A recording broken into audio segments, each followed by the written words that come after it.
ਉਦੇਸ਼ਾ ਅੱਜ ਦੀ ਕਾਨਫਰੰਸ ਦਾ ਇਹ ਹੈ ਕਿ ਹਰਿਆਣਾ ਸਰਕਾਰ ਨੇ ਕਣਕ ਦੀ ਖਰੀਦ ਨੂੰ ਲੈ ਕੇ ਜਿਹੜਾ ਇਹ प्रोग्राम दिता है। हिंदी में अगर बोलें तो हम कह सकते हैं कि हरियाणा सरकार ने गेहूं की खरीद को लेकर एक एडवाइजरी जारी की है, जिसके तहत किसान को मंडी में आने के समय उसके ट्रैक्टर की पूरी जानकारी और किसान की पूरी बायोमेट्रिक करवानी जरूरी है। और हम समझते हैं कि ये जो तरीका है ये अव्यवहारिक है, पॉसिबल नहीं है इस पर लागू करना।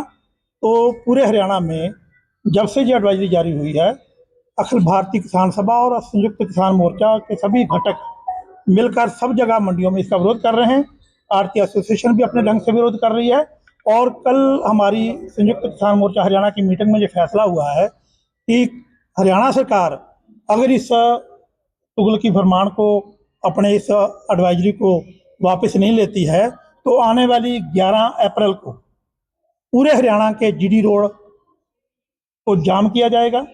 उसके लिए आज की ये पीसी बुलाई है, ताकि सरकार को ये मैसेज चला जाए और जनमानस को ये पता चल जाए कि सरकार की जन विरोधी नीति के लिए और ये खरीद को लेकर, गेहूँ खरीद को लेकर मंडियों में जो बेतुका फरमान जारी किया गया है, उसके विरोध में पूरे हरियाणा में संयुक्त किसान मोर्चा और बाकी सारे किसान लोग मिलकर 11 अप्रैल को 3-4 घंटे का हम बंद करने जा रहे हैं, 11 बजे से लेकर 3 बजे तक। कितनी जत्थेबंदियां इसमें शामिल हो रही हैं? संयुक्त किसान मोर्चा हरियाणा की सभी जत्थेबंदियां और सिरसा की 8 किसान जत्थेबंदियां इसमें शामिल हैं।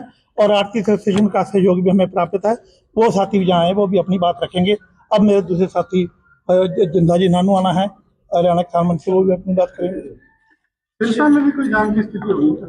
देखिए, जो बात कर लो पहले। सबसे पहले तो आप पत्रकार बंधुओं का सभी का मैं तहे दिल से धन्यवाद करता हूं कि आप हक और सच की लड़ाई के लिए हमेशा तत्पर तैयार रहते हो। देखिए, जैसा कि डॉक्टर सुखदेव जी ने बताया कि संयुक्त मोर्चा हरियाणा की इमरजेंसी जो रात मीटिंग बुलाई गई थी, उसमें फैसला लिया गया है कि आने वाली 11 तारीख को ये सरकार के लिए अल्टीमेटम है। 4 घंटे के लिए पूरा हरियाणा का जो हाईवे रोड है, वो हाईवे रोड जाम किया जाएगा, ताकि सरकार की जो कुंभकर्ण की नींद सरकार सोई हुई है उसको जगाने के लिए।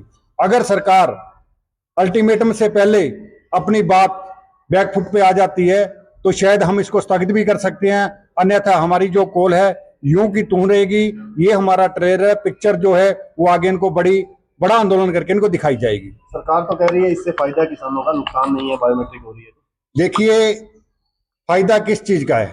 हमारा गेहूं है, हमने बोया, हम सीड लेके आए, हम पेस्टिसाइड लेके आए, हमने अपना घर खर्च किया, 6 महीने हमने जो खेतियां खुले आसमान के नीचे हुई, अब बरसात के कारण हमारी खेती भी खराब हो रही है और मंडियों में किसान भी रुल रहा है।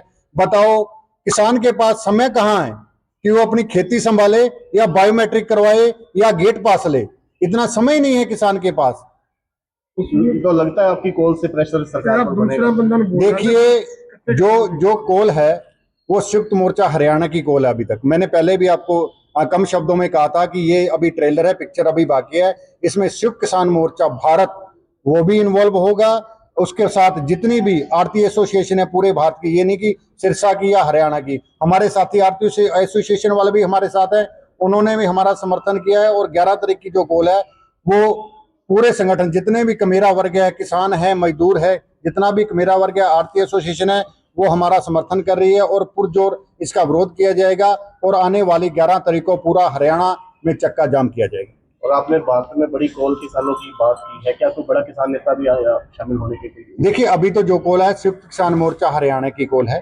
अगर हमारी संयुक्त किसान मोर्चा भारत की मीटिंग होगी, उसमें जो भी फैसला संयुक्त किसान मोर्चा भारत लेगा तो वो ज्यों की त्यों ग्राउंड पे लागू किया जाएगा। तो सरकार को ये मांगे मानने पर मजबूर कर दिया? बिल्कुल करनी पड़ेगी सरकार को, क्योंकि हम ये नहीं चाहते कि किसान या मजदूर जो भी है उस पर ये डाका डालें। और ये जो भी है, जितना कुछ भी है, ये पूंजीपतियों को देना चाहती है। ये चाहती है किसान की फसल मंडियों में ना बिके, बायोमेट्रिक में उलझे, गेट पास पे उलझे, उसके बाद किसान मजबूर हो जाए जो अपनी जमीन है पूंजीपतियों को देने के लिए। और ये काम हमें मरना मंजूर है, हम मर सकते हैं। हम सीधे आजम सरदार भगत सिंह के वारिस हैं, हम देश के लिए कुर्बान हो सकते हैं, किसान मजदूर के लिए कुर्बान हो सकते हैं। और किसान और मजदूर को कभी बर्बाद होने नहीं देंगे। इसके लिए जो भी हमें आंदोलन करना पड़े, जो भी राह अपनानी पड़े, वो हम अपनाने के लिए तैयार हैं। सिरसा में अभी हमारी मीटिंग, सुबह मीटिंग हुई थी, उसमें अभी प्रॉपर फैसला नहीं हुआ। शाम को फिर दोबारा एसकेएम सिरसा मीटिंग करेगा, जो भी जगह निश्चित होगी वो आपको बता दिया जाएगा। आगे हमारे साथी रघुवीर जी बीके योगराज से भारतीय जिला अध्यक्ष भारतीय किसान यूनियन एकता रहा। ये दुनिया के लिए जिस तरह ट्रंप पूरी मुसीबत बना हुआ है, उसी तरह ही भारतीय जनता पार्टी की सरकार पूरे देश के लिए जहाँ संकट का विषय बना हुआ है, वहीं खास करके जो डबल इंजन की सरकार की बात की जाती है, जहाँ जहाँ भी ये डबल इंजन की सरकारें हैं, वहाँ वहाँ पब्लिक के लिए, किसानों के लिए, मजदूरों के लिए समस्या उत्पन्न की जा रही है।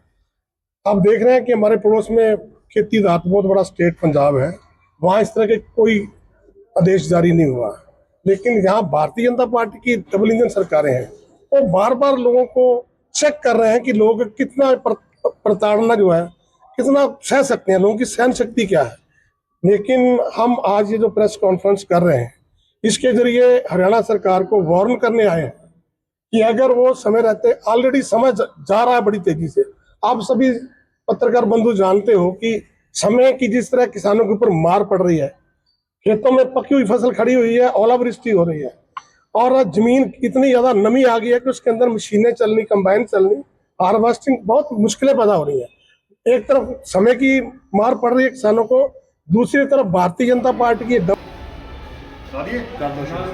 किसान मजदूर एकता जिंदाबाद जिंदाबाद जिंदाबाद।